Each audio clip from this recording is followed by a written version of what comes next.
Hey everybody, this is Coach Paul.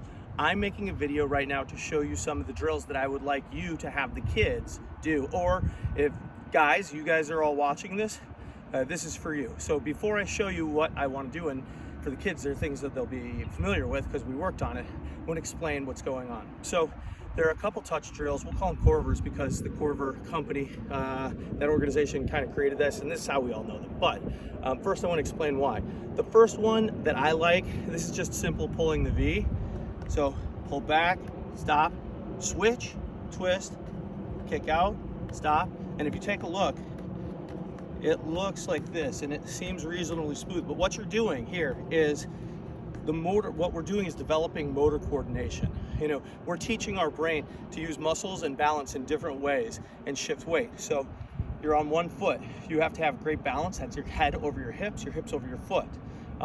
When you pull back, you're pulling back, switch to a loaded foot, your weight shifts over, and then immediately you kick out and then catch. For a lot of people, this is really hard because you are using you're using your motion in different ways than we have before. Like you're using these muscles in different coordination, and it takes a while. Like as you stop, plant, so you're using it, and then shift over to, see right there, and then you shift over and have this ready to bear weight and be in balance. That takes a lot of practice. You have to let your brain have time to coordinate, because what'll happen is you get heads leaning over here. That won't work.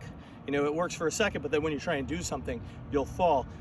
You see people trying to do this quickly, and they do it because when they step in, they're not in balance and they're falling.